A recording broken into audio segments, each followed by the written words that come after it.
Hey gamers, this video features recaps of Ultraman Omega Episode 2, No.1 Sentai Gozyuger Episode 21, and Kamen Rider Gavv Episode 43. These recaps are not meant to replace actually watching the show, but if you haven't had a chance to check it out yet, or just want to remember what happened in the episodes, this is a video for you. Hope you enjoy, and please consider checking out my podcast, Untitled TOKU Podcast, which we do every Thursday. I'm going to recap the events of Ultraman Omega Episode 2, which is titled The Alien, the Scholar, and I. After Omega defeats Grime, he collapses from hunger, because using his powers expends a lot of his energy. We fast forward a week to find Omega making himself at home, and asking Kosei to make different food that he wants to try. Kosei grills Omega about his origins, but Omega still doesn't remember. The pair learn about a new kaiju that's popped up in a nearby forest. After being stopped by the police from entering the forest, Omega grabs Kosei and leaps over the bridge into the area, and in the process Omega expends a lot of his energy. The kaiju emerges from the ground, but Omega is too hungry to fight, so they run. The two are discovered by Ayumu, a biologist who is investigating the kaiju for the government. Omega remembers the kaiju's name, which is Dugrid. This leads Ayumu to ask several questions about Omega, which in turn leads to Kosei fabricating a backstory. He says Omega's name is Sorato, and that Sorato is his genius cousin who has been studying kaiju for years, despite kaiju not being known to humans before last week's attack. Sorato leads them to Dugrid's nest,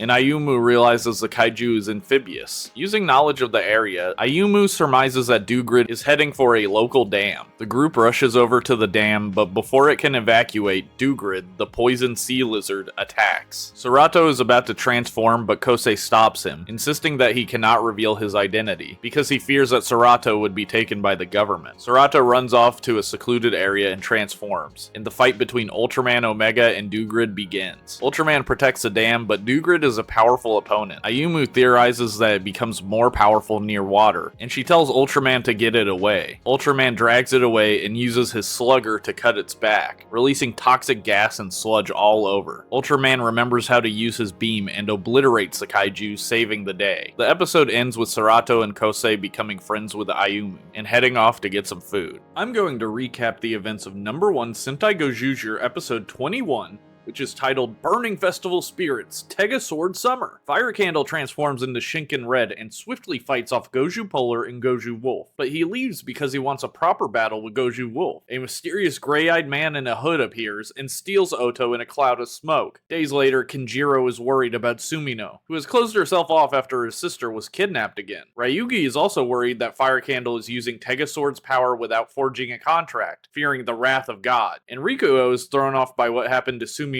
sister. The group learns there's a summer festival, which Kinjiro thinks is the perfect opportunity to raise Sumino's spirits. The squad arrives without Sumino, and they're confronted by Festival No.1. Kinjiro accepts the challenge to make a livelier festival than the Bridens, but his festival is easily overshadowed by the No.1, who's feeding festival goers delicious food with latent mind-controlling abilities. Rikuo and Kumade make attempts as well, but they both fail. Bouquet and Rikuo run into each other. Bouquet asks Rikuo if he wants to enjoy the festival together, but he's so off his game that he can't, and leaves Bouquet devastated by rejection. Rikuo has a flashback to being young and winning a singing competition, and talking to a mysterious man named Ray. Ryugi gathers a bunch of disgruntled citizens, and they begin worshipping Tega Sword. Tono and Kumade help Ryugi run the stand, and the festival goers slowly begin celebrating Tega Sword. Sumino shows up and Kinjiro apologizes for the weird vibes of the festival, but Sumino has fun nonetheless, and Kinjiro realizes that festivals are for coming together and celebrating gods. He's able to defeat Festival No.1 and gives the winning credit to Ryugi, who actually organized the festival that won. Fire Candle confronts Goju Wolf. The two fight, and soon Goju Leon and Goju Unicorn join the fight. Fire Candle calls on his mecha, King Candler, and accidentally summons Shinkano, one of the fallen mechas. Tega Sword Deca Claw is losing the 2v1, and Ryugi and the festival goers start praying to Tega Sword, who powers up and is able to break Fire Candle's control over Shinkano, who joins Tega Sword to take down King Candler. Fire Candle escapes, ranting about how he needs more power. Afterwards, Sumino tells him while she was upset, she's better now and her wish is to still find her sister.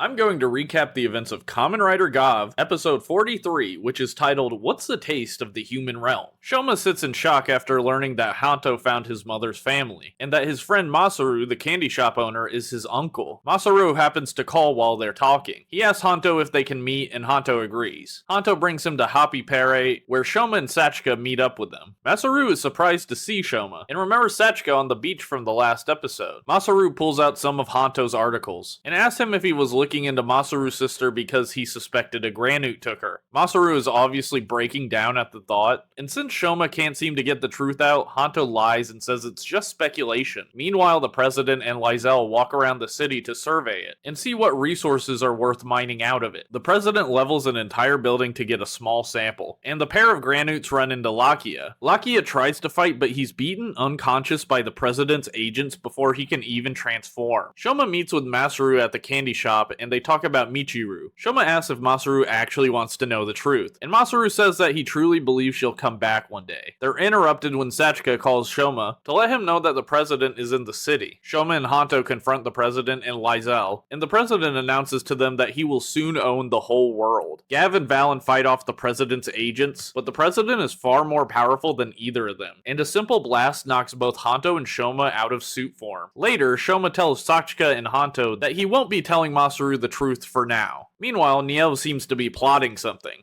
implying that he wants Shoma's power in some way. Alright, thank you so much for watching these recaps, and once again, please consider checking out my Tokusatsu podcast where we talk about all 3 of these shows at length every week. Untitled Toku Podcast on YouTube, Spotify, Apple Music, and Pocket Cast.